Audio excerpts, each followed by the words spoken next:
I would like to introduce you guys to Robinhood. And the hope is this line goes up instead of down. I know this is very basic, but some people don't know how this works. And when you are 50 years old, you know, your Coinbase stock is worth $630 instead of $63. That's how I used to invest. I used to buy value or like growth stocks where you're hoping for the price of the stock to actually go up. But I've since changed my strategy and I've started doing what's called dividend investing. So if you buy a stock and it pays a dividend, you get paid a certain percentage of that stock's value for owning it. It's like a reverse credit card. It's like a reverse credit card. You gave this company money by buying their stock, and now they're paying you for holding that stock while they have your cash.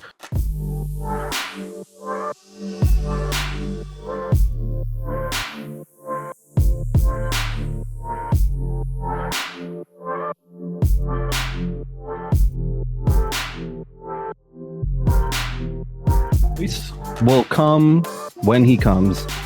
What's up, everybody?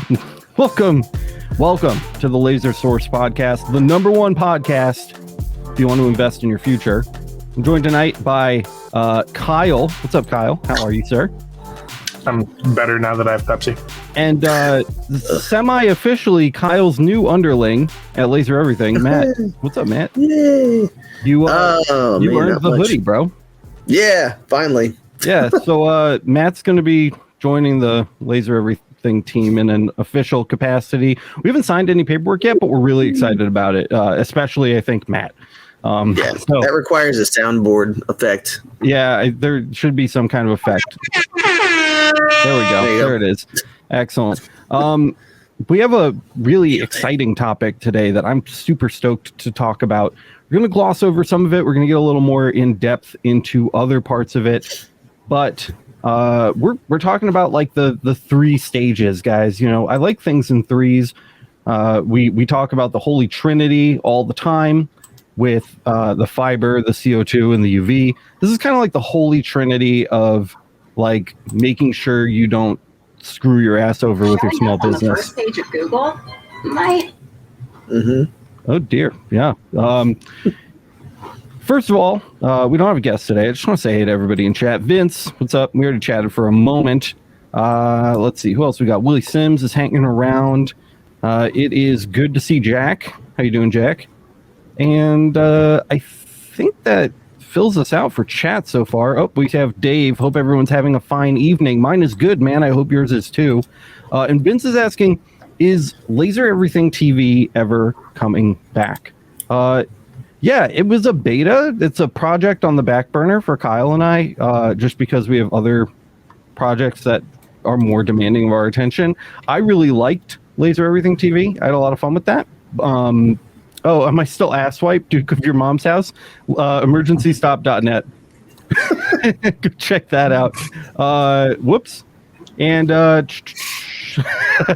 was just gonna let it. I was gonna see how long it went. But thanks, Miranda.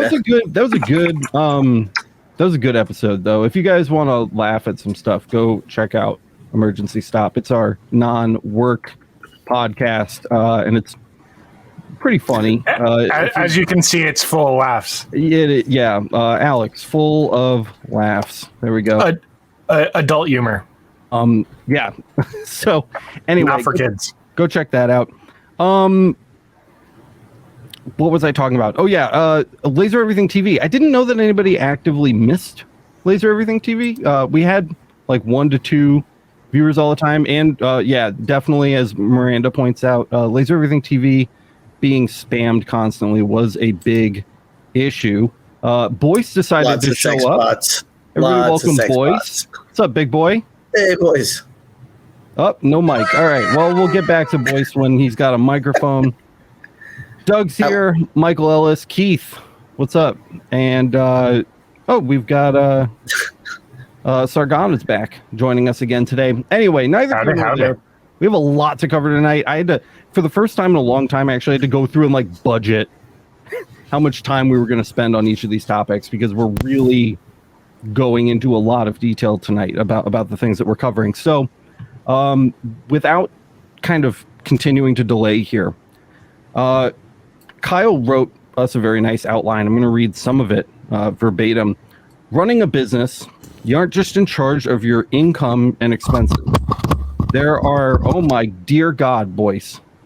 What a just hellion that guy is.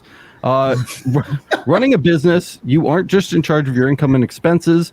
There are many other considerations to be aware of, like a sustainable rate of expansion, ongoing material and service costs, eliminating debts, and preparing for retirement. We're going to do a bit of a broad overview of the natural progression we think you should be thinking about as a business person, from starting a business, growing the business, to planning a future for your business and planning for you and your family's future. Before we get into any of these topics, please let me be perfectly clear that none of the four of us are financial experts. Do not take what we are saying and misconstrue it as financial advice. We are not authorized or certified to do so in any way. We're just four people sharing our experiences and giving you some anecdotes that may or may not influence your decision making in the future. So just want to be really, really clear about that. Always, before you make any rash decisions about your finances, consult with a professional in that industry. Okay? Do your due diligence. Yeah, do your due diligence. We've talked a ton. We've talked a ton about starting a business. We've talked about setting up a business plan, establishing a sole prop or an LLC, establishing and offering services. Do you want to work as a job shop or sell specific items? Is there some other service that you want to provide? And also insuring your business, which is something that we haven't talked a lot about. Matt specifically really likes getting into kind of the first few steps of like business setup and startup. You're super into that, man. Can you just like sum up, give us a quick roadmap of what that looks like for people that just like literally haven't started yet? And we're just going to touch on it and go. Sure. Yeah. So, I mean, without thinking about it too much, like number one, you definitely need to make sure that you invest in safety, because especially if you're working out of your house like me. So one of the things I did was I literally found out, okay, what electrical do I need to get? What things are going to make me be able to run, whether it's nighttime, raining, whatever. So think about upgrading your shop to like that kind of thing so that it can run, like getting the air conditioning, which as silly as it sounds is really important. And then getting your like ducks in a row, not ducks, quack, quack, but your duct in a row. And so, yeah, like literally that's just getting your shop to work.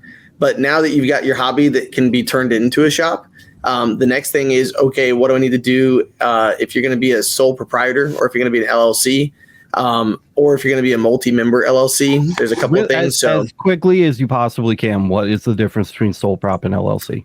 So basically, LLC just limits your liability. So it kind of separates your assets from business to personal, and you're literally limited in your liability.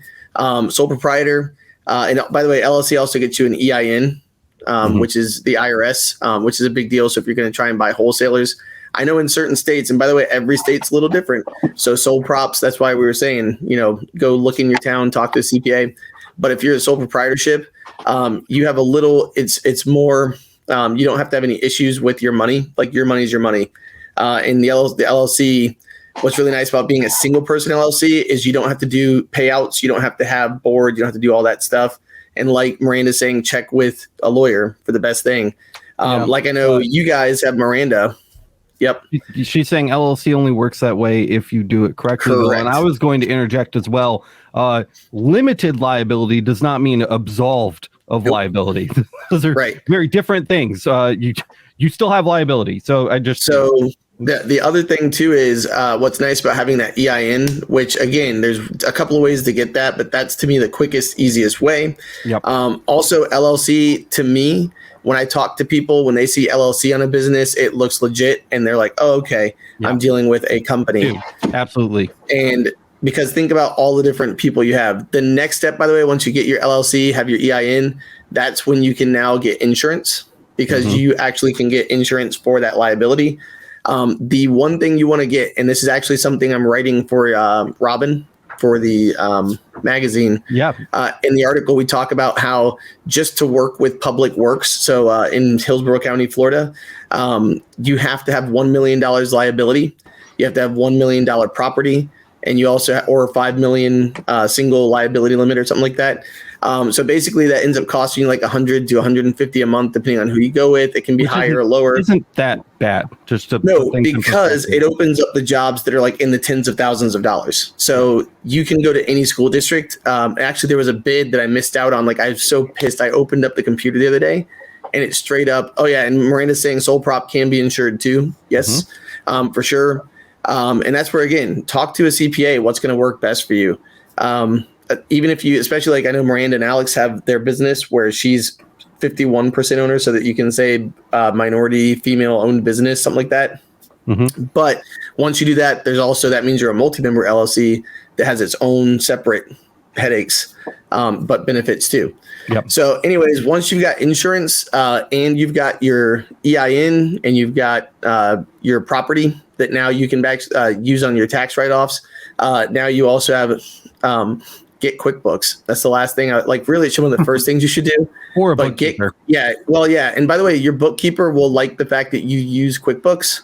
Like if you're a shop like me, QuickBooks is the easy way because you can send invoices, you can change them on the fly, you can have an in-person take payments. So long story short, all that stuff can be tracked as you go along and pay for all these things. And then at the end of the year, like what was really sweet is with my tax person at the end of the year, she downloaded all my stuff, my business credit cards, everything were all on QuickBooks. And basically I just hit send and it was done. And then she basically contacted me with a few questions about, hey, what was this? Where'd that come from? Basic stuff. Yeah. So there you go. Yeah. Yeah. That's and then great. You're basically in the running. One thing that I want to also, again, just kind of like inject, depending on your state, between like setting up your sole prop or LLC and getting your EIN, you may have to register to pay sales tax. Yes. Tax remittance in your state. And that's when you get your LLC, that's the next thing. Yeah. Yeah. The vast majority of states, so sole props too. If you take payments, you have to like collect and remit sales tax to your state. And that honestly, out of all of the things that you just listed, what wholesalers want. That was the hardest for me to get done, especially here in New York. It's just a nightmare to do. So start on that early. In Florida, that's actually one of the easiest things. Like you literally start your LLC and it's like, hey, did you want to do tax remittance stuff? And then you're happy. Done. You'll very quickly see how friendly or unfriendly your state is in terms of function and business and small business. Even big business has problems with that, but yeah. So definitely, just I would inject that into your thoughts as well. But we've had this conversation many times on the podcast. So if you've missed it or you haven't heard those episodes, go back in time. We get far more into this.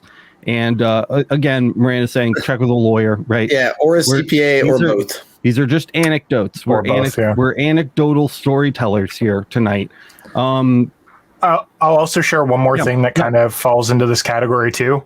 A lot of people find that getting business insurance and liability insurance is kind of overrated.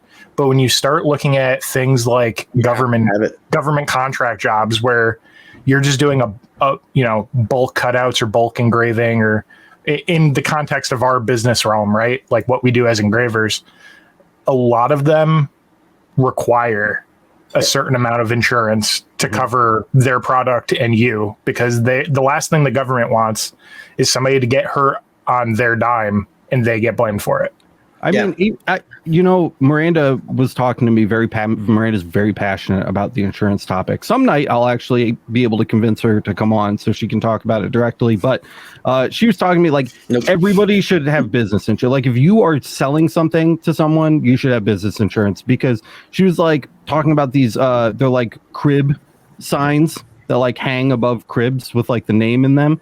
And it's like, if you make one of those and you put a hook on the back and you sell it to somebody and they hang it above their baby and then it smashes their baby in the face, like you could be liable for that. I'm not saying you are liable for that. I'm saying you could be liable for that. And like simple steps like not putting a hook on the back, like could limit your liability. And having insurance covers your ass. You know what I mean? But you don't know. And that's just one example. There's no way you could possibly perceive and know in advance every situation in which your products or services may or may not bring harm to somebody and result in a lawsuit. You just don't know. And if you don't have insurance, that's going to ruin you. You're not covered. That's going to ruin you. Yeah, you're screwed. So, that just, again, anyway, so you've started your business, right? You're making a little money. A lot of people jump straight to paying off debt, but the way I did it and the way I would, tell others to do it if I was asked, I would focus on growth first. You want to be able to really maximize the amount of money you can make with your time. And I definitely was not able to do that with one laser. You know what I mean? We definitely needed to bring in a couple machines before I was like, okay, I'm maxed out and we're bringing in as much as we can, like kind of with our setup and with me being the only person, and from there, then we were able to start working on debt. And we're going to talk a lot about getting rid of debt in a few minutes, but I did want to touch on growth here for a second. So again, according to Kyle's brilliant outline, after you establish core services, can you plan for any improvements or optimizations? Do you plan to expand into additional offerings or spaces with available work time? Part of the optimization and expansion is recognizing if or when you need more machines or space. And is it realistic to take out loans? You have to be realistic about repayment time. You'll be paying interest. You have to keep in mind interest. If a tool will help your income stream grow, paying for that tool through a loan could be a financial boon versus waiting and saving. So there's not a whole lot he can say about that right now because of an ambulance of some sort. No, that's the fire truck people. They knew he was on a roll tonight. They knew he was on a roll, and they're like, let's mess with them. There's a laser burning someone's house right now that doesn't have insurance in America. I want to go back to, I'd also say before you register LLC, like we didn't register ours in Michigan because Michigan is a shit show for businesses. We registered ours in Wyoming. Some people didn't like that idea. Some did. But Michigan is a freaking shit show for small businesses.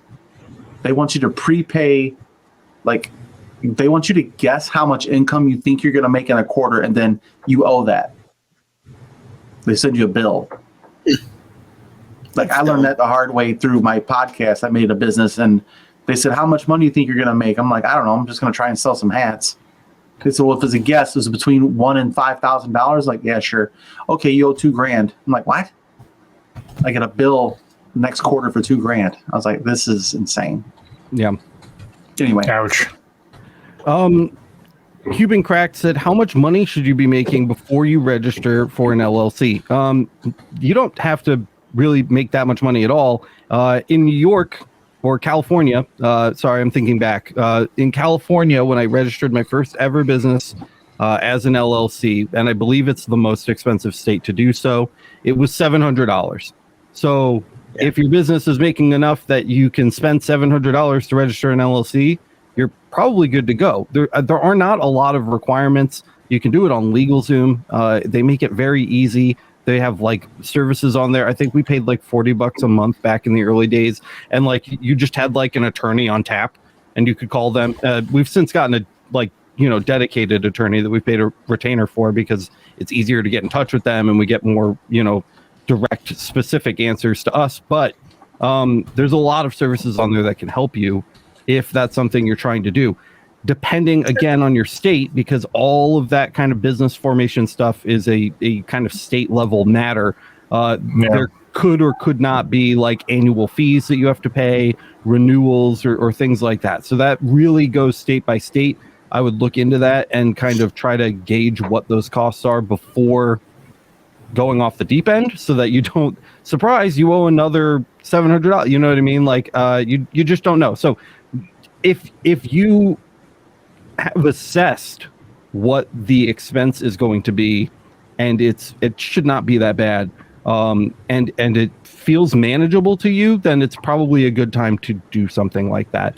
Also, in my experience, I would probably skip sole prop altogether and just go to LLC. There was no real reason to be a sole prop. If anything, my life has been easier with the LLC than it ever was as a sole prop. So I don't really see it. It's a little, and I mean a little, I'm not exaggerating here, a little more expensive up front to generate the LLC and a little bit more paperwork. And then everything else is easier for it. One more quick thing too. Most CPAs will help you, or lawyers they're close to you. If you call and say, hey, I'm trying to set up an LLC, what's your cost to help me do that? $50 to $100 if you're someone who really wants to make sure it's done right. And at least in Florida, like I know around me, 2 people said they would charge me $100 and one lady said $50. And then I just ended up having a friend who is really smart and that helped me, and it was free. So just thought. I don't know. I wish Miranda was up here. Miranda says they made a mistake and then told me it's not their fault because their attorneys don't communicate with the staff that fills out the paperwork. So she doesn't recommend LegalZoom anymore. I think it's situational. You know, some people like, I know Cuban Cracked is like really young, right? I feel like they said they were like 18 or something. 18. I don't know if a retainer for a lawyer is going to be, you know what I mean? Like in his, so it's not ideal. I'm not saying everybody should run out and go get LegalZoom. It was more of an example. We definitely aren't going to be using them again, but like some people might be in a situation where they're trying to get set up right, and having crappy service from LegalZoom might be better than no service from some kind of law body at all. So Jim Bob. Double check all your steps as you go through too. Don't take it for granted. Yeah, and gauge your needs for sure. Yeah, for sure. Back to growth, guys. So another thing that I want to touch on really quick, and Kyle, I'm going to kind of toss this one to you because you talk on this topic a lot. Is specifically I want to go into like how you know where to go from the machine you have to the machine you need. What's an upgrade? What's a lateral move? You know, should you be upgrading or expanding the wavelength options at your disposal? Things like that. Yeah. So if you're specifically targeting a very, finite amount of materials, you can work with them on one laser. You have a lot of products that you offer or few that you sell a lot of, and the demand is through the roof for them and you can't keep up, and you find yourself limiting the amount of orders you're willing to accept, then maybe it would be in your best interest to pick another one of those type of lasers, getting another one or getting a bigger one, an upgraded one to handle more volume or handle it faster. Like if you're doing coins, for example, you could potentially do more of them with a larger wattage laser and a slightly larger lens and batch them out more. So you can spend less time on that machine letting it do its job and more time handling other stuff and packaging and doing whatever else you need to do. If you find yourself in a position where you're getting asked, if you're a job shop, you need to be able to engrave a lot of different things. So that's where spreading the wavelengths that you work with would be beneficial. So if you started with a fiber, maybe it's time to get a CO2 or a UV. So you kind of have to gauge what you're looking to engrave or mark or cut and dive into those rabbit holes and see what those projects require. Because every material that you will ever work with does have an ideal wavelength depending on what you want to do with it. So there's that. And of course, kind of knowing what you need in terms of that, you can either move into different wavelengths, move into multiple of the same type of laser, depending on what your efficiency curve looks like. And you can optimize based on, you can modify your workflow to optimize for the machines that you're working with. So if you're doing quantity in batch coins, just as an example, you can do a lot of them at once using a slightly larger lens and a larger, more powerful laser. And if you have one or two of those, you can spend less time babysitting the machine, more time doing other stuff, designing, dealing with customers, making products to sell on your site, designing products, whatever. So it kind of ties in together depending on what you want to do and how you want to scale. Yeah, definitely. And I get a lot of questions like people that have CO2 lasers. They often say that they're going to upgrade to a fiber. I really don't like hearing that because they're totally different tools, right? We need a shirt that says different tools for different jobs. I would always go for expanding your wavelength availability rather than replacing one machine with another, especially when we're talking about different material sets. So just, I don't know, a little tidbit there. One option for getting new lasers is buying a new one with a loan. But I know, Boyce, you actually just got a second job and you bought your Mira with cash, right? Like just straight up. Both of them. Both of them. Just bought both of them with cash. Why did you go that route rather than a loan? And how did it work out? Well, for me, I didn't want it to be an impulse purchase. Say, I'll just borrow the money. No, I'm going to fucking work for it for a year. And that gives me time to plan an LLC, find all the socials that are available. Like for me, I like to plan that stuff out to say, I need a year to work my ass off, save cash, pay cash, and save money. That way, when you start your business, you don't have to worry about the debt part like you were talking about earlier. You can go straight into growth or doubling down on your social media and say, okay, how do I get exposure? Or am I going to go local, or am I going to go Etsy and try and just sell 1,000 $5 little trinkets or whatever it is, a widget. So for me, it was like, get a loan and then have that secondary pressure of having to pay that payment. But guess what? You might get a second fucking job anyway to pay that payment until you grow. So I'll just the second job up front and just go kick ass. Guys, last year I had five W-2s. I worked a few jobs, but I paid cash. Well, 2 years ago. It's like that. To me, I'd rather work hard up front to earn that shit, man. And then when you can kind of reassess, it gave me time to sit back. Okay, now I have 20 grand sitting here. Do I really want to go all in? Yeah. So that gives me a time to step back and pause. Like, okay, do I pay cash for a vehicle, or am I going to start a business? Like, what's it going to be? Shit, or get off the pot. So for me, it's just, I don't want to get a loan because then you're under a different type of stress. You're going to wind up working a second job anyway, and you can't grow while you're doing that, working a second job. Mm-hmm. There's no time.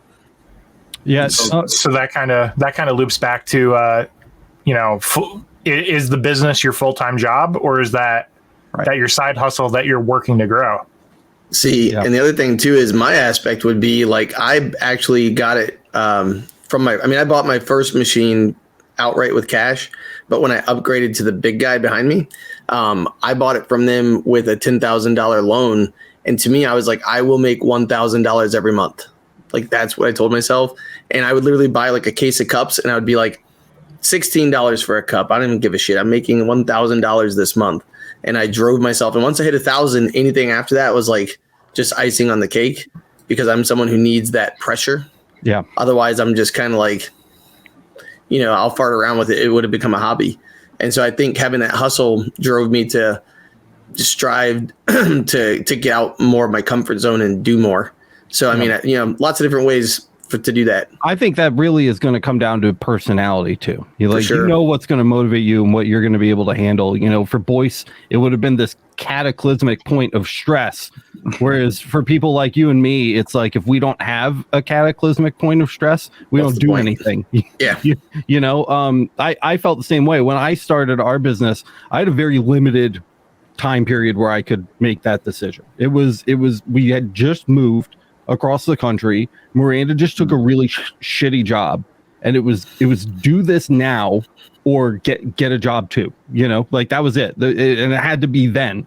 So I literally broke out every credit card that I had and I just like spread it around. I'm just a little bit everywhere. Yeah. I put like the chiller on one. I put the Ohm Tech on one. I put the fiber on one. I think I put the fiber on 3. So and it worked because I knew I had a minimum payment due. Like I had, and I'm not gonna like turn to Miranda and be like, okay, give me the money from your shitty job so I can throw it at this crappy idea that I had. Like you have to get out there and get after it. So, if that pressure is helpful to you, that might be the way to do it. If it's not, and for many people it won't be, save first, especially if you have the luxury of time.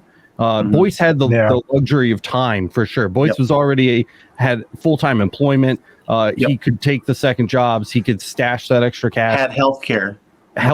Yeah, is a big one. That's a big one. Yeah, Well, it's a big and one. don't forget the other benefit too is you took that time to look for product, plan products, plan designs, get connections with where to get stuff. Well, You didn't sit on your ass and do nothing while you were earning money. You were planning everything as you went so that you knew what you were going to do on day zero. Yeah, guys, I used to carry around this pad of paper with me. I'd write down every little kind of idea that I would think of. I'd literally sit on Etsy and look at stuff, and I'd kind of dig into that. But if you're always thinking about it, you can plan ahead a lot in a year, a lot, and you can talk to the people. Yeah, that's actually, that was something else I wanted to ask about. This is a subject I really don't know a lot about. I've never ever in my life ever made a business plan, which just I fly by the seat of my pants. I'm a psycho. Don't do that. Kyle left a note in the script that says running the math and having a financial and business plan as you expand is just as important as when you start the business. Have you guys, has anybody here actually like made a business plan? And if so, very quickly, because we're already at 30 minutes, what does that look like? Where do you start? And why is it as important to do as you're growing as it is when you're starting? I mean, basically everything that we mentioned in the beginning when you'd asked me when you're making a business, how'd you do that? To me, getting your LLC or sole prop or whatever, becoming a business ensures that everything you do can be a write-off. Everything you do is under that. Because to me, my first step, once I decided to make this a business, was to get a bank account, right? Because now I have my money and I have the business money, and it's all my money. But as far as the government's concerned and all of the liabilities, that's where I was like, I have a very clear definition of what's what and where it is. And then being able to say, using credit cards. So now you have a credit card for business. You have, because otherwise what happens is I want to start a website. So I basically went and got a website, but now it's coming from personal money. I just started my business bank account. Now it's getting it gets mixed up. So the sooner you can bifurcate, meaning like cut that sucker in half, do it. Yeah. Right. If you don't, it's like, am I making money or not? It's impossible to tell. Well, and then your you're losing money is what you're doing, because your CPA could have saved you a write-off, could have done something to offset interest, could have done something to. The other thing is kind of like what Boyce said. One way is pay cash for things that you need, or like for me, and this is why I had highlighted Mr. and Mrs. T's comment. Which was use the machine you have to make the money you need for the upgrade and to light a fire. My other thing was get a big old chunk of the thing ready so that when I buy it on a credit card, I'm not paying the interest. I don't have to mess with the loan. I don't have to do anything. So my first goal was, once I got $5,000 on a credit card, use that for products and inventory and merchandise and shop stuff, pay that down to zero, save a big chunk. And then like for the UV, I literally had half of the money in cash ready to go, put it on a credit card. And the day that I bought it, I dropped, half of the value of it. Boom. Yeah. And then the other half was paid off with the first and second job. Yeah. And so Miranda had another note too. We had a kid that couldn't go into daycare too.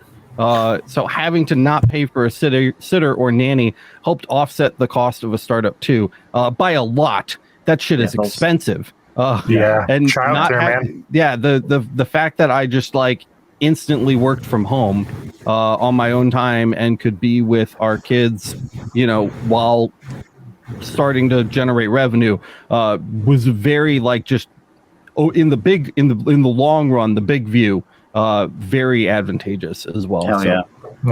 That's really good. Well, the other thing with growth. Go ahead, Kyle.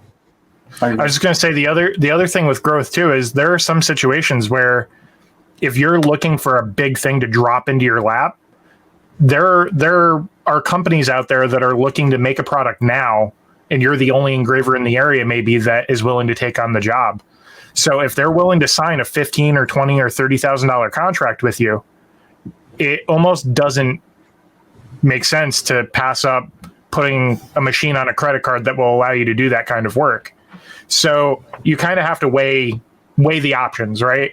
You have to weigh the things that are in front of you and make an assessed and informed decision. Because there are situations where that happens too. I was just talking to somebody 2 days ago that they were looking at a $20,000 contract, but they literally didn't have a machine to work with that wavelength of material. They put that on a credit card the next day, and they now have a machine on the way, and they now have secured a contract to do that kind of work. So, by the way, credit cards let you have the opportunity, if something goes awry, to have purchase power to, like, and I hate saying the word chargeback, but at the same time, if you are literally getting buyer protection. And a lot of people go, well, I use PayPal. Sure, but use your credit card through PayPal. Credit card companies will go after it because it's their money that you're having to pay back, and it's a whole issue for them. It's an onion of protection. There's layers. Yeah. But yeah, so I mean, it's perfectly valid too. And I'm not saying put it on a credit card and forget about it and make minimum payments for the next 10 years. I'm saying take that money that you're making off of that machine and dump it back into the machine so you're not paying instantly 15, 20, 30% interest. And that's the other thing too. With normal consumer credit cards, you usually get the first 30 days after the bill is generated to pay without interest. On some business accounts, you get double that or more, maybe. It depends on your credit card. So that's what I said. I paid $50 interest on my machine. Done. I want to answer Cuban Crack's question. He's got a lot of good questions, probably because he's young. Any advice on which ones to get? The thing you want to look for, dude, if you are building or trying to restore, which is probably not going to be you, but building your credit, look into secured credit cards. They are dope. It's basically a credit card, and it has like a $500 limit, and you give the credit card company $500. You give it to them, and they put it in their pocket, and then you use it like a normal credit card. You buy stuff, you pay it off. You buy stuff, you pay it off. Your credit score starts to go up. You can get a couple of these, and it'll go up really fast. And then when the credit company, and the interest rates are horrible because you don't have any credit, so you have to be really careful with it. But you use them for your normal expenses and pay them off every single month. Your credit will skyrocket. And when you reach the point where you have a good credit score or a decent credit score, you can apply for a real card because you'll get a better interest rate. The secured cards will usually unsecure your card, which means they'll send you your money back and let you use it as a normal card. You're still going to have the terrible interest rates and stuff. So what I did, because I had to do that to fix my credit, not to build, but to fix my credit, because I ruined my credit when I was super young. What I did was, as soon as I got my credit to a decent place, though it hurt the length of my credit standing because I had them for about 2 years, I closed those accounts and reapplied for real credit cards. As far as issuers for those, secured cards are pretty easy to get just about everywhere. I think Bank of America has a pretty good one. That of course credit unions. Yeah, check with your local credit unions and see if they have that available as an option. Credit unions will usually have a better interest rate too. Usually. What's up? I was about to say, be really careful on just going shopping by interest rate, because you will get sucked into a variable interest credit card rate, which is not a good thing. No. So. And that literally just happened on one of my credit cards that I've had forever. It's one of the cards I've had forever. Like when I think I started it in college as like my emergency gas card or whatever. Yep. And it's been sitting with me for I graduated 15 years ago from college. So literally just got a thing in the mail that said, hey, we're going to be turning your interest rate into a variable interest rate card. And literally if I had any money on that card, I would cancel it in a heartbeat. But I'm just keeping it because it's why wouldn't I if I have zero on it? But be careful. Banks will do that kind of crap. The other thing is American Express, by the way, even though it is a paid membership, you get a lot of really, really good benefits for when you spend your money. Because here's what's really cool. When you have some of these credit cards, like an American Express business credit card, You get cash back, you get rewards, and you actually can. I feel like the benefit to some of those are really good. Also, American Express are like pit bulls for your money. Yeah. Like they're literally voices for your money. So, in case you don't know, a couple things. So first of all, thank you for bringing up credit unions. I bank through a credit union for Laser Everything. All of our everything goes through a credit union. The difference between a bank and a credit union, very quickly for you guys, banks exist to make money. They are there to turn a profit on the money that you deposit into them. Okay. Credit unions, when you deposit money, it's like you're buying a share of the bank. Okay. And the more money you have in there, the more you own of the credit union. All right. So their incentive is to make you money. You are the owner when you're part of a credit union. Okay. It's a very, very big, important difference. And so if you can, absolutely go with a credit union. They're usually local. Sometimes they're chains. Sometimes they're one-offs. We were lucky enough when we lived in California, we had Redwood Credit Union, which was amazing. And now here in New York, we use ESL Credit Union. They're both, fairly big players in our local credit union area, but I'm not going to find an ESL, down by Matt in Florida.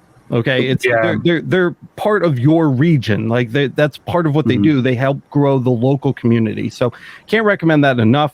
And then I had something else, but I don't remember what it was. In the meantime, really quick, we're gonna go long today, guys. I'm trying. It's just gonna be a long episode. Just so you know. Surprise! Yeah, surprise.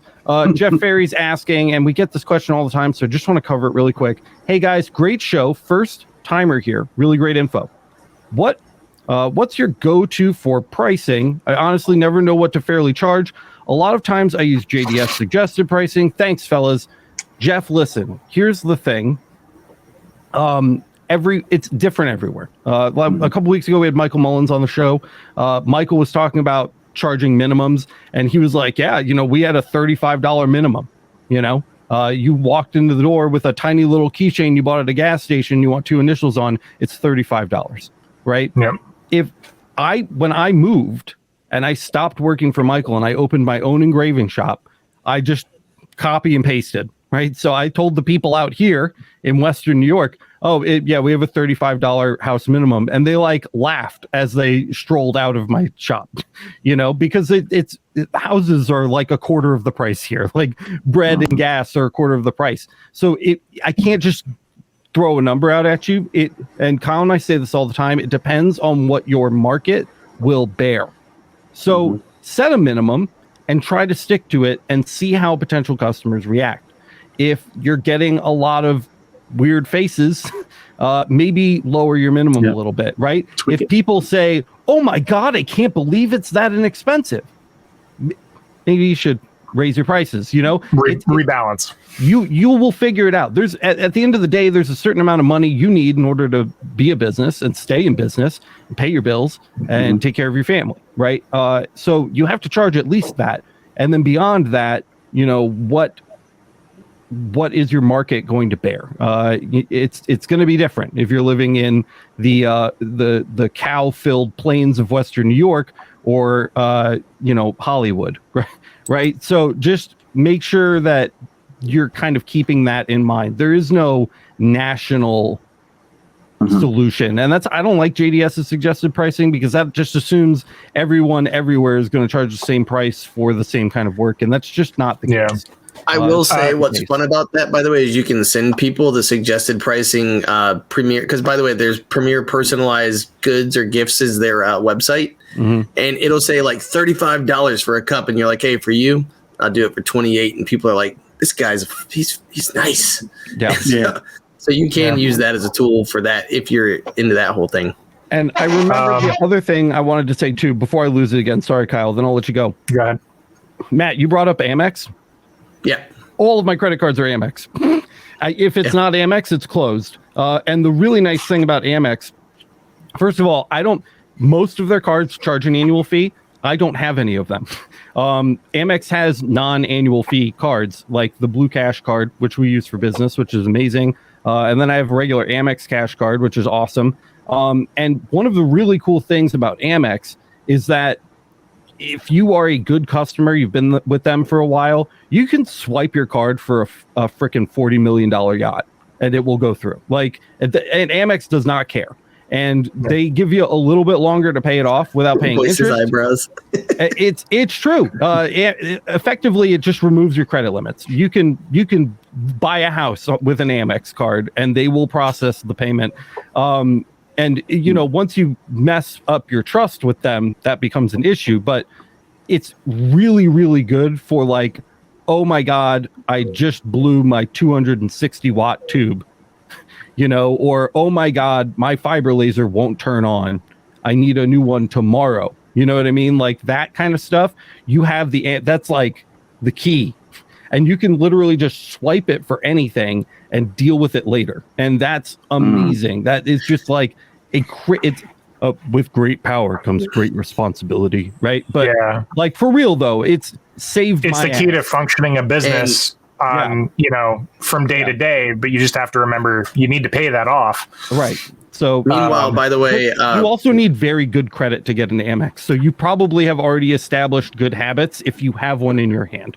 But it's something to consider. I just wanted to vouch for them. I love my American Express cards. And even if you don't have American Express, like I use my credit union, and sorry, Kyle, it's really fast. No, I literally with the credit card I have, it's a low limit. It's only 10 grand, which doesn't sound like a low limit to me, but like to some people, they're like 10,000 is trash. But the nice thing about it is I actually, with my credit union, have told them no international purchases unless I make a phone call first. Because I deal with people all over the world, having to hand out that information, I don't trust people because I've had issues with that before.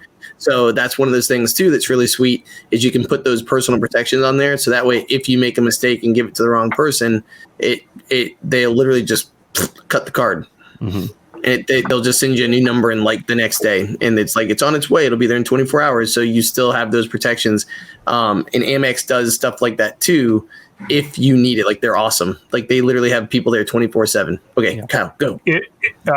Two things. If you're having trouble figuring out the whole credit card situation for a business and you have a personal credit card, go to the place that you already have a credit card with because you have an established history. They're probably more willing to work with you on getting a business account set up.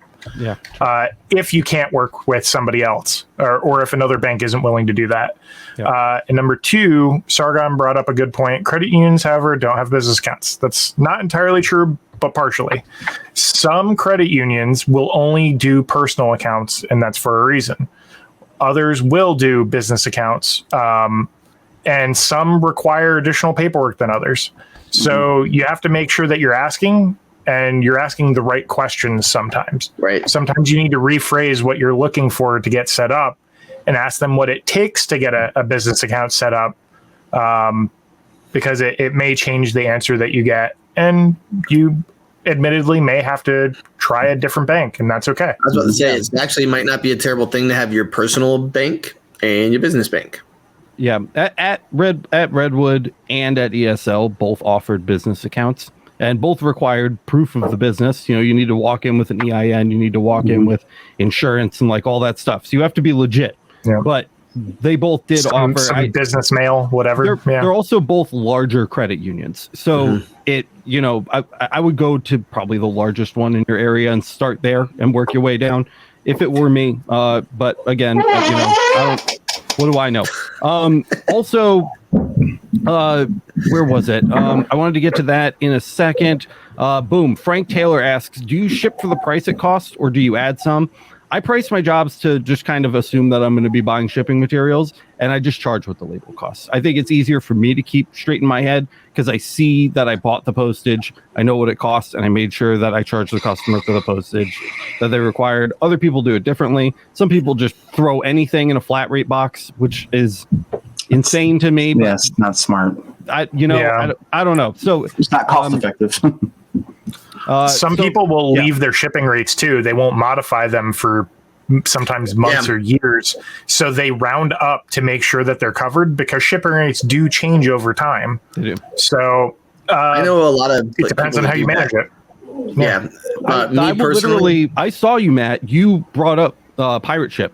Yes. Yeah. I like them. I will pull the quote from Pirate Ship see what they're quoting me for the shipping, and then drop it in the invoice, send the invoice. When they paid the invoice, I bought the postage. Yeah. So I literally have an item line that says shipping. That's it. And there's no, so it's in QuickBooks. What's really nice is you can literally just type in the word, like, so it says line item, and you just add the stuff as you go. And then I put shipping. I have no idea what it costs until I know how much it weighs, which I have a scale right here. And then I go on Pirate Ship. I say from my zip code to their zip code, here's the weight. And then it says what size box. If you're not using flat rate, blip, blop, bloop, you measure it real quick, and it gives you your estimate. And then I do add about $5 because I mean it takes time, like for me to package that nicely, for me to then buy the extra stuff, like Alex said. It's money. So maybe $5 to $10, depending on like if it's a large order and I've got to saran wrap it on a pallet or something. That's going to take time. Yeah. And that wasn't free. Sorry. Yeah, no, there's a line, right? Because I make my stuff like bulletproof when I ship it because we're not going to have problems. There's a line between I'm popping a couple custom name tags into a bubble mailer and I have to wrap a pallet with 80, solar array power boxes and like lift it with a forklift up to like a docking bay, which is something I actually had to do in real life. I'm sure Miranda will comment about it in live chat. And we didn't charge for that. And we were so mad. That was one of the last jobs I ever did before we did the live stream where we closed the shop. And I was like, I am so done. I was like, just pissed. So that's like an hour and a half of work, man. Yeah. And Cuban Cracked is asking, which shipper do you use or recommend? Pour one out for Jimmy. But Jimmy was on a podcast episode with us 3 or 4 weeks ago. It was published. It was an older episode than that, where Jimmy goes into Pirate Ship and he's talking to us about the different like shippers and what he uses for what and when and like the pros and cons. I would really go listen to that because we get super into it in that episode with Jimmy. God rest his soul. So go check that one out because that was something Jimmy was really into shipping. One more option too with certain things, like with Shopify, as soon as you buy a Shopify account, you actually get Shopify shipping rates, which are pretty close to Pirate Ship, but Pirate Ship still is better. And there's a lot of people who don't understand. Jesus Christ, oil that chair, boys. My fucking God. Oh, that's my fucking chair? Yeah, it's you, dude. No, there's a witch howling outside your window. But so anyways, what ends up happening too, if you really, just a quick explanation, all these companies do is they buy mail like rates in bulk. And then they sell it for a very, very, very, very, very, very tiny discount, but they sell it in so much bulk that's how they're making their money. So if you don't understand that, like, I don't know how else to explain it to you. They're literally making pennies on the dollar, but they're selling so many dollars worth that they're making good money. And another thing is stamps.com is what I used to use. I had a hobby that involved shipping stuff around the world, but like 8 years ago, it was ahead of its time. Now it's pretty antiquated because they literally like a year ago were like, we're going to be adding UPS to the mix. And it's like, you mean what every other thing has done? So mythical free time. I teach Monsters and Mythology is one of the courses I teach. So that's how I know about it. Okay, guys, we are halfway through this outline and we're at an hour. Maybe this is 2 episodes long. Let's keep pushing. We're going to keep going. So we've talked about establishing your business. We've talked about growing your business. Both of those were both of them have a note in parentheses. It's a 10-minute max. Whoops. So much for that. I know. Questions. I just can't ignore them.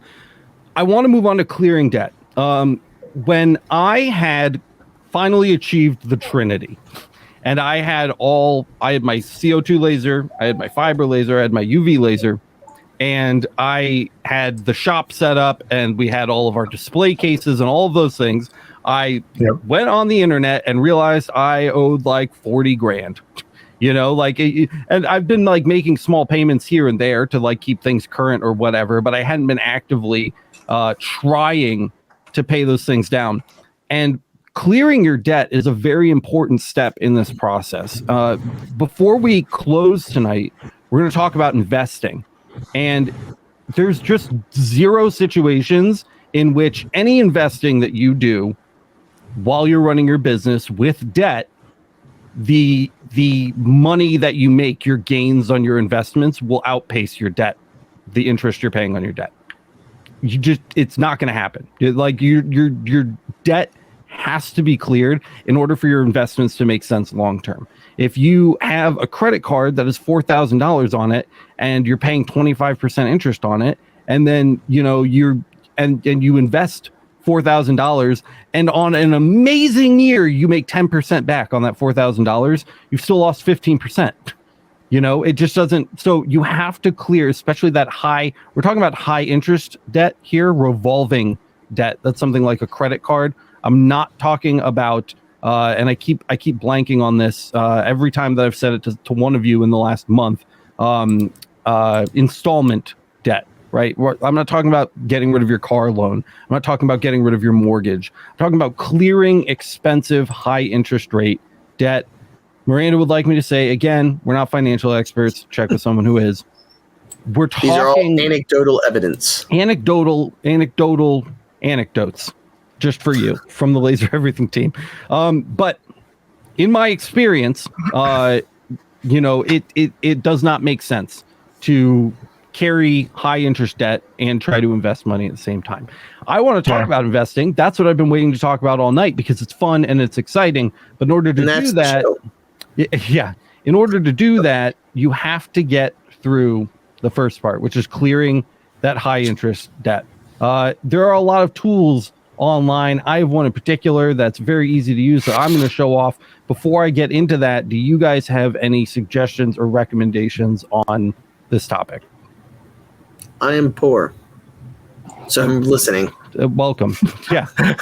Great. Okay. Well, 4 kids in college. One of the first things, I'm going to go ahead and share my screen here. If you're listening, I apologize. I will do my best to verbalize what I am looking at. And before you do that, yeah, what's up? Frank says, what about investing in equipment? That was what the growth part of the segment was for. Yeah. So falls under growth. You should be comfortable with the equipment that you have at this point in the We're talking about now you've paid your debt down to the point where investing makes sense. If you're investing in equipment, you're still in the growth stage then. Exactly. Yep. I'm like very comfortable with the amount of lasers that I have right now. I don't need another laser. When you get there, this would be where you go from here. Again, in our experience, we're not financial experts. The first thing that I pulled up on my screen share here is the buying guide, and that's because I was supposed to plug it while we were talking about growth. If you're not sure what machine to get and you're looking for recommendations, there are great reviewed machines on here that you can take a look at. You can check for different kinds of lasers. We've got galvo lasers, gantry lasers, diode lasers, whatever you're looking for, whatever you want to add to your arsenal. We've got a lot of great suggestions here, many of which have been reviewed. We've also started adding our written reviews to the website, which you can find under Buying Guide Reviews. So this is kind of what they look like, and it's just basically the script from the video review, though we will be adding things that don't get videos to this reviews page as well. So if you're interested in that, that's where you can find that stuff. I was supposed to plug it and I forgot. The next thing on my screen is Mint. It's by Intuit. It's the same people that do QuickBooks, and it's an amazing tool, especially if you are less than organized with your money. If you're a visual person, it's super useful. Yep, exactly. I'm going to go ahead and log in here. Imagine NordPass. Go check that out too. NordPass is freaking awesome. Come on, this here, please. Okie dokie. Great. So I'm just going to log into this. Hopefully that works. Beautiful. Okay, so we're in Mint. So here is Mint. It's showing some different investments and how those are doing. And again, we'll talk about that in a little bit.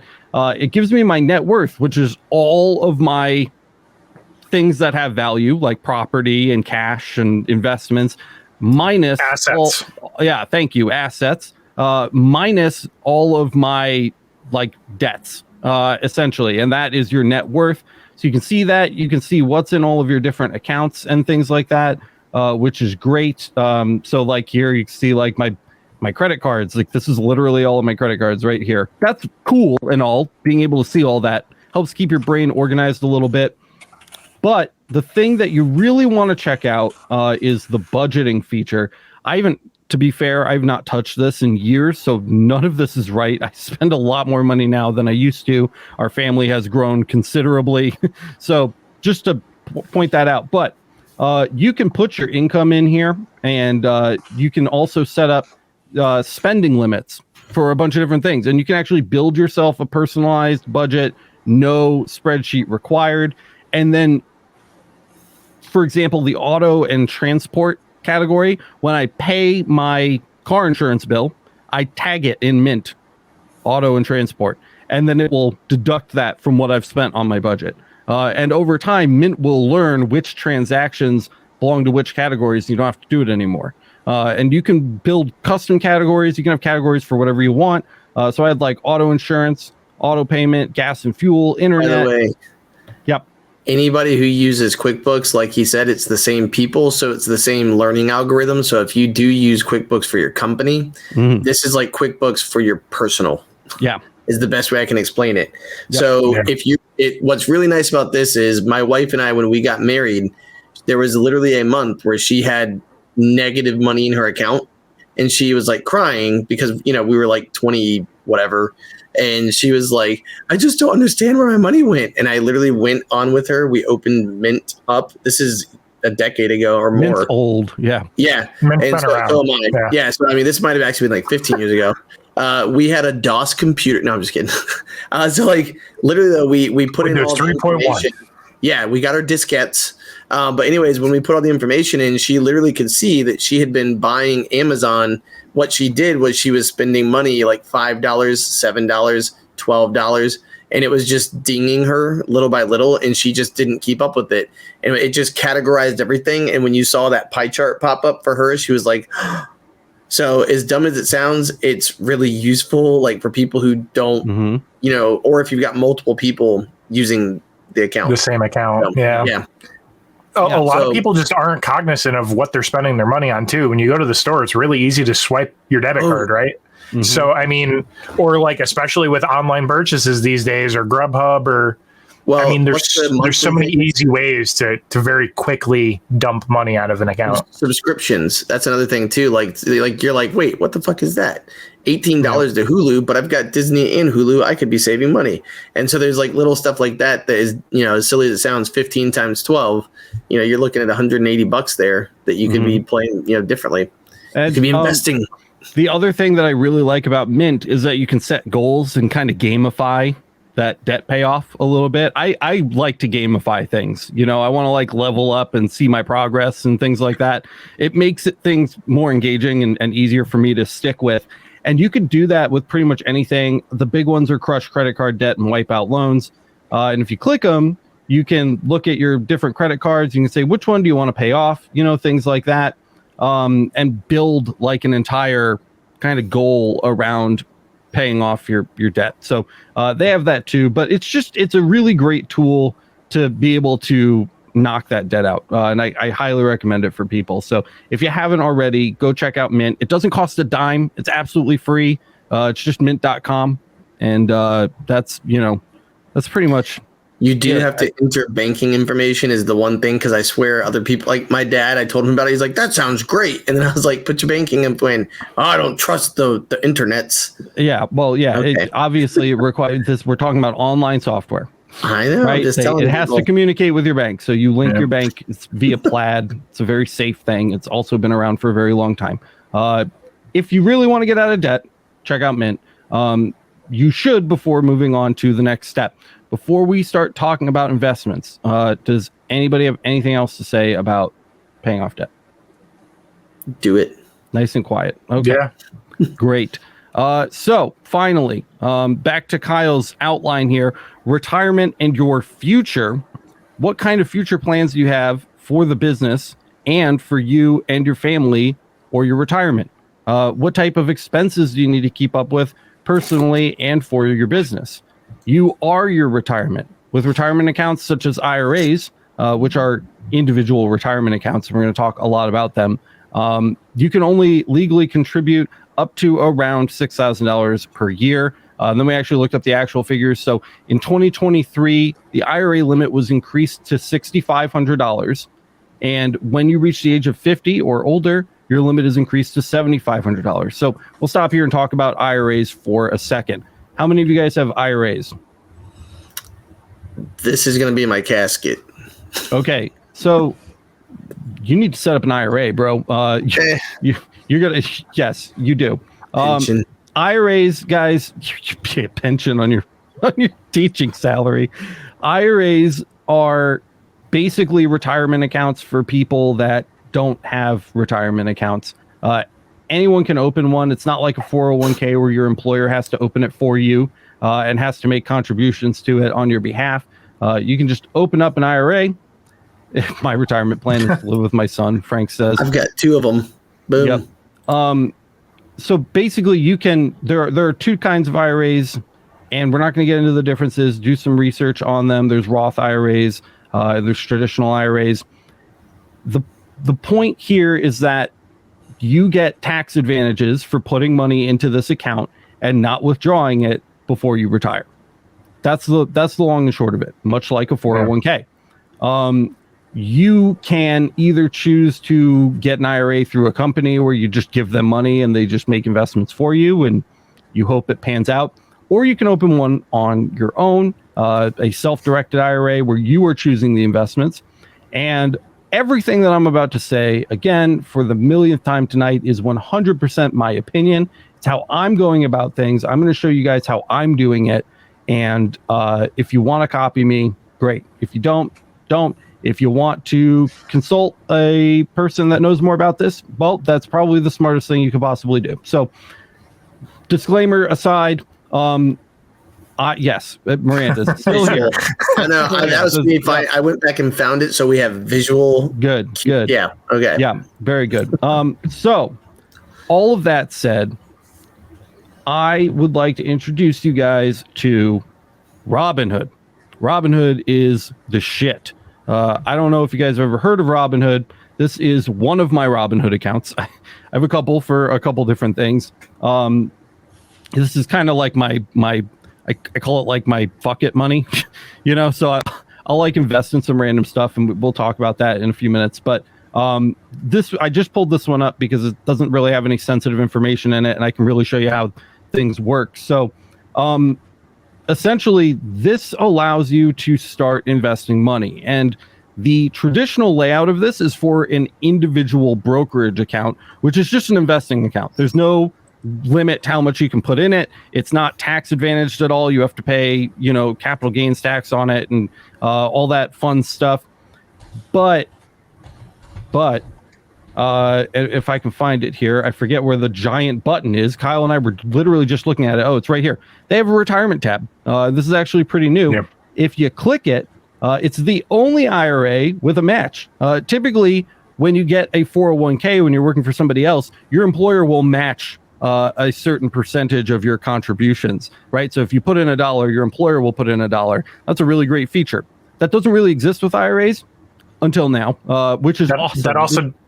That also doesn't really exist when you're your boss and you're running your own company. Right. Exactly. Because you're still the one putting in the money. So you get a 1% match from Robinhood, no employer necessary. And no, of course, commission fees, which is part of Robinhood. You don't have to pay per trade. A lot of brokerages will charge you when you try to make a trade, when you try to buy stock or whatever. This is sick. This is really, really cool that this exists, and you can get started. And I previewed it a little bit, and it just looks just like this. So you've got your stocks over here. You can see how they're doing. There's lots of green, and you can start investing. And that's great. Typically, when you're investing, you're looking at stocks. You buy a stock, right? Like over here, again, this is kind of like my fuck around money. So I have stupid things over here. And we'll look at some better things, in my opinion. But like I own some Coinbase, right? So here's Coinbase's stock price, and you can see, so you can come over here, you buy in dollars, you can buy, $50 worth of this, and you get 0.7 shares. And the hope is this line goes up instead of down. I know this is very basic, but some people don't know how this works. And when you are 50 years old, your Coinbase stock is worth $630 instead of $63. That's kind of the goal there. That's how I used to invest. I used to buy value or like growth stocks where you're hoping for the price of the stock to actually go up. But I've since changed my strategy, and I've started doing what's called dividend investing. So if you buy a stock and it pays a dividend, you get paid a certain percentage of that stock's value for owning it. It's like the company saying, thanks for owning our stock. Here's a little bonus, right? It's like a reverse credit card. It's like a reverse credit card. You gave this company money by buying their stock, and now they're paying you for holding that stock while they have your cash. Again, more or less kind of the outline of it. A great example, a really popular one here, Coca-Cola, right here. Coca-Cola, $60. Coca-Cola has been going up for almost 5 years. I'm guessing this is pandemic, 2020. Okay, so big crash there. 5 years, guys. This is what 5 years looks like for Coca-Cola. Basically a straight line up. I mean, this is as good as a chart can look. Obesity wins. Yeah, if we scroll down, you can see the dividend yield. The dividend yield is how much Coca-Cola is going to pay you annually for holding their stock. So here you can see 2.87%, which is pretty good. It's a little on the low end, but usually the safer stocks pay lower dividends. The riskier ones pay higher dividends. It's a whole thing I can get into another time. If anybody actually cares about any of this, I don't really know. I haven't been looking at chat because I'm looking at this. But essentially, they're going to pay me 2.87% of $61.42 every year for owning the stock. Sometimes that 2.87% is broken up over like quarters. So they'll break that 2.87% up into like 3-month quarters. Sometimes companies pay it annually. Sometimes companies pay it every single month. And you can set up something called DRIP, which is automatic reinvestment of those dividends. So instead of taking the dividends out and putting it in your pocket or buying a, Miss Pac-Man arcade machine with that extra money, you can just have your brokerage automatically use those dividends to buy more of the stock that the dividend came from, which is like, I don't know if I'm really selling it here. Yes, Matt, what's up? By the way, this is what I was going to say. I realized why I don't have an IRA. I have a 403B. So, are you not allowed to have both? Oh, you could. I just have never really looked into it too much. I know there's money in there that gets taken out every paycheck or something like that.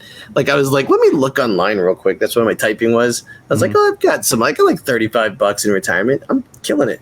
Mm-hmm. It's an educator, basically an educator account. Yeah. Yep. Yeah, anybody who works for a government or a non-profit. And Boyce was just talking, but he's muted, so I don't know what he said. Yeah, and I saw somebody in chat mentioned ETFs. I'll talk about ETFs really quick too. See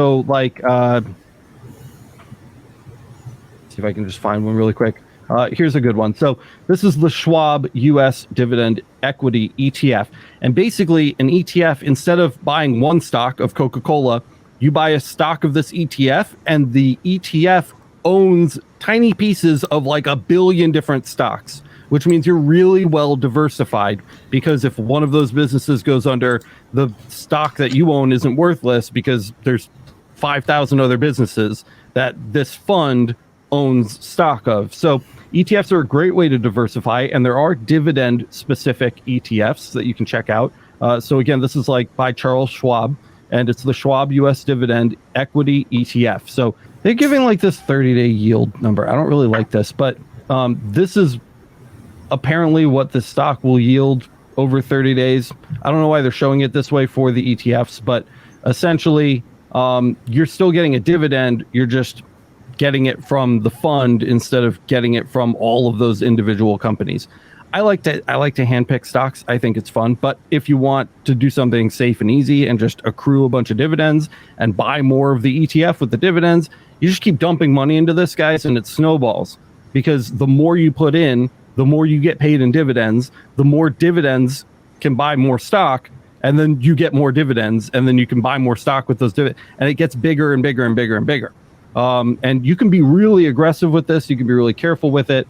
Obviously, you'll have a lot more research to do. But if you're at the point where you don't have revolving debt and you want to play around with this, I really, really, really recommend checking it out. I can get a lot more into this when we're not 15 minutes over time. But here's what I'll say a little more, but yeah, like my goal is to do literally the reason my business is called ELC Creations is because I started the company to pay for my kids' college. And that's the main thing, like my point of having the business. So if you're somebody who started it for another reason, which is what Alex is talking about, which is to make some extra money for this purpose, this is the kind of thing. Because I know everybody jokes like, I want more lasers. I want more lasers. Yeah. But at a certain point, you top out or you don't need the extra lasers in there. Now they're just sitting there. So that's one of those things. Like, get to this point, make money. Make your money. Make your money make money. Yeah.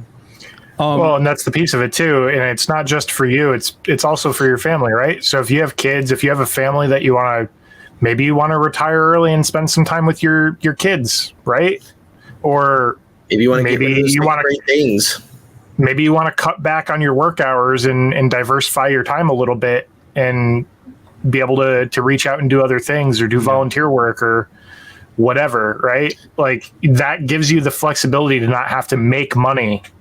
Yeah. Or actively because you're making it passively. If you're cubing cracked and you're 18, this is how you make the money to pay for your house that's already going to be overpriced by the time you buy it, unless the housing market collapses. In that case, it'll basically just be pandemonium anyways, and the world's on fire. Yeah. And I also, Jeff Ferry saying, I just signed up for a Fidelity account. I have a Fidelity account. I like them too. With not a whole lot of knowledge, trying to self-teach right now. This is some great info. I would highly recommend. I actually opened my Fidelity account first, and then I opened a Robinhood account, and I learned on Robinhood. So I would still recommend signing up for Robinhood because they have like a lot of just kind of tap through guides that explain things in really basic terms. Every time you see a new menu, every time you're looking at a new button or something that you don't understand, or there's a term that you haven't heard before, there's usually some kind of tutorial prompt or explanation that kind of pops up and puts it into perspective so that you know what you're dealing with. So if you haven't done it, I would definitely check it out. Also, before we go too far, I am going to plug the affiliate link down in the description where you can check out Robinhood. It doesn't cost anything ever, unless you sign up for their gold thing, which has perks that even I don't care about. Robinhood is absolutely 100% free, no commissions on trades, no monthly subscription fees or anything like that. It's really fun. It's a lot of fun. This is the fun part of the episode. The other thing that's down there that you'll see too, and I want to mention it before you guys start snooping around in the description, is a link to Coinbase, where I buy crypto. And I don't recommend you do this at all. This is probably the dumbest thing you could do with your profits. This is scratch off money. But it's fun. And I wanted to talk about it because I have a lot of fun doing it. So if we come down to my assets, you can see a bunch of stupid different crypto coins essentially that you can buy. So I have some Bitcoin, I have some Ethereum, I have some Shiba Inu that I wish I didn't have. Bitcoin Cash. I don't know. They're random. I think I could get in on that Shiba Inu. No, dude, don't. Don't get in on any of this. Right now. Buying crypto is dumb. But if you want to buy crypto, there's a link down there. I have a lot of fun doing it. And when the market is closed, that's usually when I'm doing crypto stuff, because the regular trading market for stocks and ETFs and things like that is only open weekdays from 9:30 until 4 Eastern, and then it closes and you can't do any trading. So that's when I come over here and get in trouble. But I'm not doing too bad. And I just do dollar cost averaging. So I have these recurring buys set up. So every day I buy a little tiny bit of crypto, and it just kind of adds up over time. Yeah. One thing I was going to say about Robinhood that I liked, because I haven't seen Robinhood until you showed it to me just now. Oh, yeah, really? No, I told you. Awesome. I didn't even know I had a retirement. That's cool that I've got one.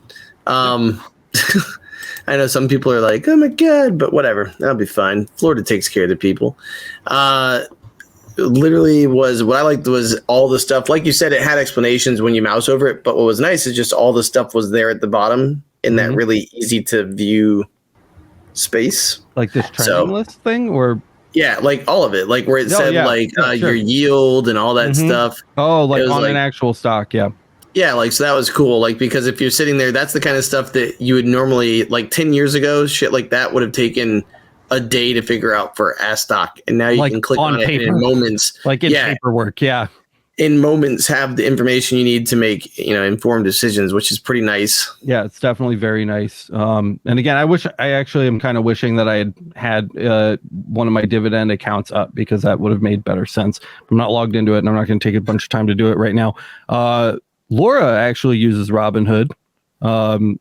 She says first stock is free, and I think part of like the affiliate link thing, I barely read it because I don't really care if people click it or not, but I think you get like a stock or something if you click it, so you could get extra stocks if you want to do that. But anyway, neither here nor there.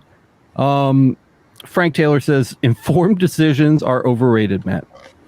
Yeah, exactly. That's why I told you I use my money to pay for college and also to buy scratch off tickets and beer. What are you going to do? What are you going to do? Definitely Coinbase is my scratch off tickets. Don't buy crypto. And I guess that's it. I would say in terms of like, cause we have a lot of varying age groups, right? In the community. Yes. There's definitely people in their, this is their retirement gig. Whereas other people, this is what they're trying to do to prepare for retirement. Yeah. Or there's people in their 30s and 40s just, starting a business, or 20s even, or 18. So, I mean, at least where I'm at, I'm kind of at the point in my life where I'm seeing what's happening with, typical retirement stuff and Social Security and all that. And I don't want to rely on that. So that's part of the reason why I'm taking control of my own retirement. Dude, gone are the days where you're just going to put a bunch of money in a savings account and like take it out in 80 years and it's going to be worth or like $1,000,000. A CD that you get like 0.01% on. Yeah. You get like a penny on $1,000 a year. Yeah. No. Or like, and relying on Social Security. I mean, that depending on who you listen to, some people say that's the government's pyramid scheme, and in 15 years it's going to blow up. Who knows? But I don't know. So diversifying how you handle your retirement, from the people I've spoken to in the investment industry, seem to think it's a good idea. And if you have any questions on that, find somebody to talk to. Go ahead. Matt. Nope. I was gonna say, just this takes us full back to where your business started with insurance and laser fires. Yeah. Okay. It doesn't matter so much investment money who you are, really, especially if you're on the younger side. If you haven't and you work for yourself, you don't have an employer, you should open an IRA. I don't really care where you do it or when or how, but it's something that you should do some research on for sure. So what's wrong with Matt? He's like laughing and frozen. If you've been keeping up with the chat, I'm dying. I'm just gonna say, like, there people were talking about waking up legless. He put his leg up and was like, Snap, you're killing me, dude. He's been crushed in chat all night. You're done. I'm gonna let you all go. Thank you so much for listening to this episode of the Laser Source Podcast. I hope that you got some value out of it. If you did, don't forget to smash the like button. Let everybody else know the content is good. And don't forget to subscribe and hit the notification bell so you get notified the next time we upload an episode of the podcast. If you got extra super duper awesome value out of this, I'm going to ask you to do a couple special things. This is your call to action right here, okay? One, go check out the LMA. Every episode of Laser Everything that we publish for free is made available thanks to our members over at the Laser Master Academy. And we really appreciate everyone that helps us out with that. Also, I want to ask you to check out the affiliate links in the description. There are a billion of them. Go look around on the website. All that kind of stuff helps us keep people like Kyle and Boyce and bring new people on like Matt. That's where we get the juice for that. So go check that out if you can. And third, and finally, and arguably most important. It's important. See, Yeah. it's a fuzz. Emergencystop.net. Rate and review this podcast on Apple Podcasts. Please go rate and review this podcast on Apple Podcasts. You don't have to write a review. You could just let me know how much crypto you're going to buy with your Coinbase account. What's your favorite crypto? Leave that in the review box. But please rate and review on Apple Podcasts. It really helps us get in front of new people. I can't seem to get people to do it. So you guys are the group. This is the batch. There's 36 of you listening right now. I've got a really good feeling about all of you signing into iTunes and rating and reviewing this show on Apple Podcasts. Especially new members right now. Especially Snaf. Dude, I know Snaf69 has already got the browser open on his way to Apple Podcasts right now. Get a leg on it, Snaf. So please rate and review the show. Again, affiliate links for everything down in the description. Go sign up for Mint. Manage your budget. Buy that new laser you've been looking at that people keep asking you, that you need to do the work that you haven't been able to do. Or sit down and write a business plan, no matter where you are or what you're doing. I just got back. Don't care who you are, where you're from, what you do. Sign up for an IRA. All right, that's it. Go. I'm out. I'm done. Thank you so much for listening. Button. We'll see you in the next one.